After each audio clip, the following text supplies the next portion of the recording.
আজকে একটু আগে আসার সময় মেসেজ পেলাম কাকুর কণ্ঠস্বর মিলে গেছে, ইডি রিপোর্ট করেছে। কাকুর কণ্ঠস্বর মিলে গেছে মানে এবারে ভাইপোর প্রেসার বেড়ে গেল। এখনই মাপলে দেখবেন 180-র উপরে প্রেসার রান করছে।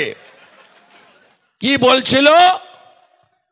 আমার সাহেব, ওর কাছ অব্দি কেউ পৌঁছাতে পারবে না। ধর্মের কল বাতাসে নড়ে। এই চোরেরা পশ্চিমবঙ্গে সব লুট করেছে। যাদের চাকরি চলে গেছে তাদের মধ্যে অনেকে বলছেন আমরা যোগ্য। এই যোগ্য কারা আর অযোগ্য কারা, এই রিপোর্টটা দেওয়ার কথা ছিল স্কুল সার্ভিস কমিশনের।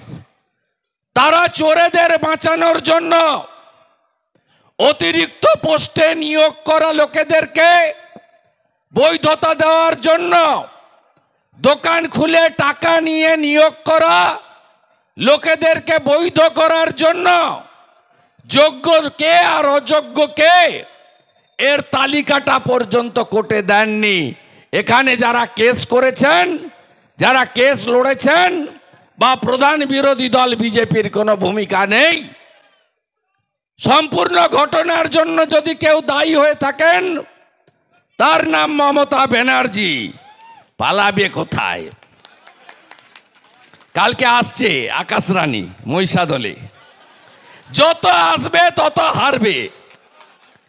2021 সালে 18ই জানুয়ারি নন্দীগ্রামের তেখালিতে এসেছে। তেখালিতে আসার পরে 4টা জেলা থেকে লোক নিয়ে এসছে। ওর পাশে যারা তোলামূলের নেতা ছিল বলছে সব নন্দীগ্রামের ভোটার, আপনি এইখানে দাঁড়িয়ে পড়ুন।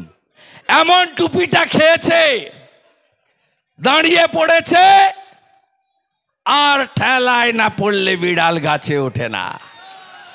1956 ভোটে হেরে মেদিনীপুর তার ভূমিপুত্রকে, তার বাড়ির ছেলেকে, তার ভাইকে, তার বন্ধুকে গ্রহণ করেছে।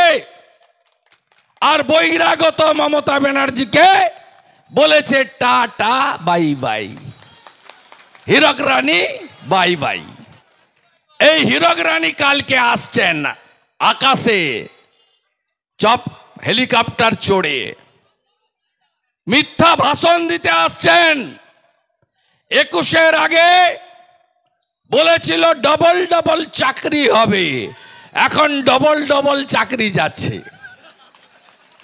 21-এর আগে বলেছিল ও মোদি ভ্যাকসিন লাগবে না, সব ভ্যাকসিন কিনে দেব। তারপরে বলছে মোদিজি ভ্যাকসিন দেন, ধরম বাবা রক্ষা করো। মোদিজিও 15 কোটি 17 কোটি ভ্যাকসিন বাংলাকে বিনামূল্যে পাঠিয়ে দিয়েছেন।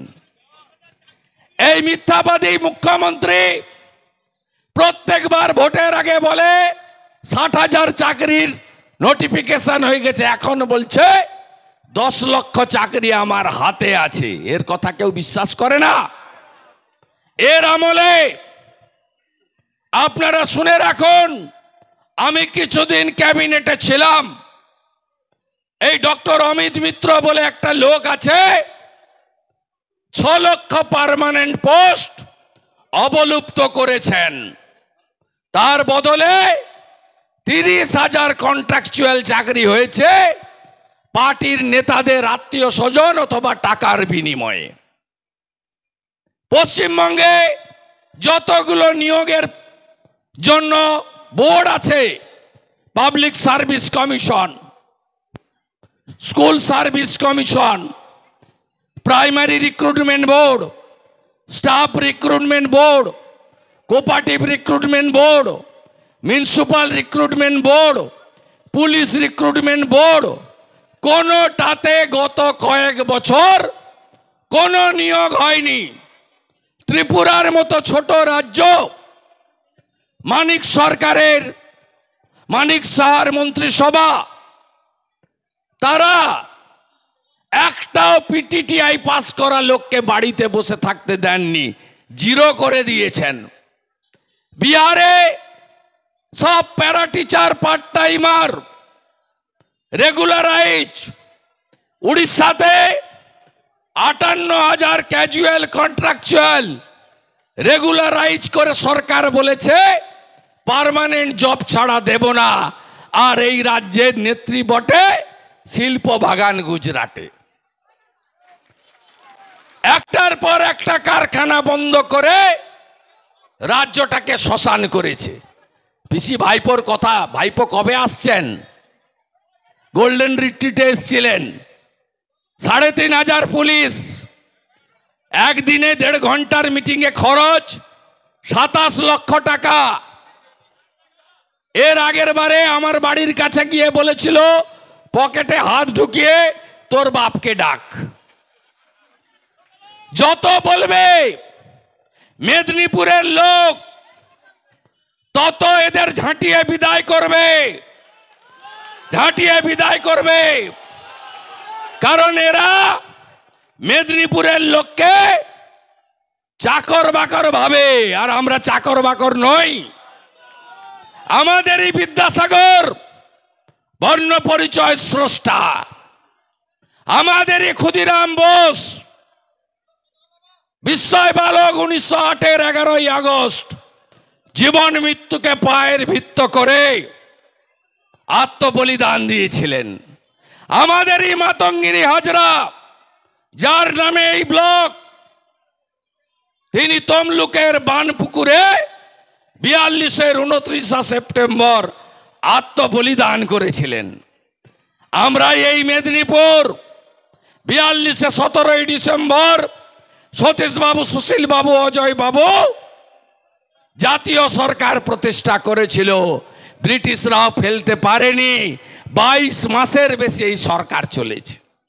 আমরা এই মেদিনীপুর দেশপ্রাণ বীরেন্দ্রনাথ শাসমলের মাটি, আমার কাঁথির বাড়ি থেকে 5 কিলোমিটার দূরে চণ্ডী ভেটি, একমাত্র হিন্দু সনাতনী স্বাধীনতা সংগ্রামী যাকে মৃত্যুর পরে দাঁড় করিয়ে পোড়ানো হয়েছিল।